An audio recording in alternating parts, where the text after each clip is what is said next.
বিবাহের ক্ষেত্রে গায়ে হলুদ করা জায়েজ আছে কিনা, যদি জায়েজ হয় কিভাবে করতে হবে?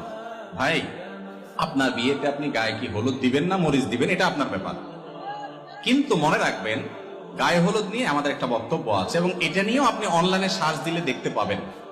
কলকাতার আনন্দবাজার এবং আরো বেশ কয়েকটা আপনার অথেন্টিক সোর্সে বেশ কয়েকটা আর্টিকেল আমি পড়েছি। গায়ে হলুদের এই যে কালচার আমাদের দেশে হয়, সবাই করেন কম বেশ, বিয়ে করবেন আর গায়ে একটু হলুদ মাখবেন না, এটা তো হয় না। মাখছেন হয়তো, অনেকে মাখছেন, অনেকে মাখবেন। এটার পেছনে একটা বিশ্বাস কাজ করে যে নবদম্পতির তাদের দাম্পত্য জীবন সুখকর হয় শুধু হলুদ না, দুবলা এটা সেটা অনেক কিছু দিয়া বিশেষ কিছু কাজ করলে, মাখামাখি করলে, কোন প্রক্রিয়ায় আপনার এই গায়ে হলুদ ইত্যাদি করলে তাতে নাকি নবদম্পতির সুখ হয়। এটা কোন মুসলমানের বিশ্বাস? মুসলমানের বিশ্বাস না। মুসলমানের সুখ এবং শান্তির মালিক কে?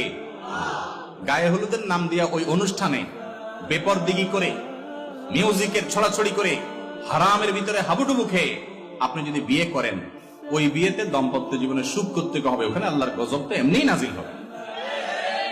কিন্তু আজ ঠিক বলতেছেন যুবক, আপনি কি পারবেন হলুদ মুক্ত এই অনাচার মুক্ত বিয়ে করতে? সে হিম্মত আছে?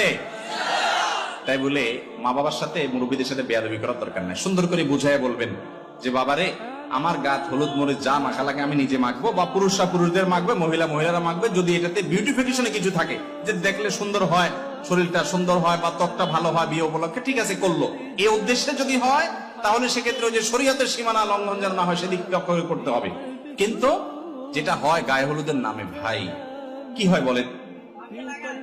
ছেলেদেরকে মেয়েদের অনুষ্ঠানে ছেলে মেয়ের মাখামাখি এবং হারাম মিউজিকের ছড়াছড়ি এবং অজস্র অপকর্মের ছড়াছড়ি, এগুলোর মাধ্যমে দাম্পত্য জীবনের সুখ হয় না, অসুখ হয়, আরো অশান্তি হয়। আল্লাহ তাআলা আমাদেরকে বুঝার তৌফিক দান করুন।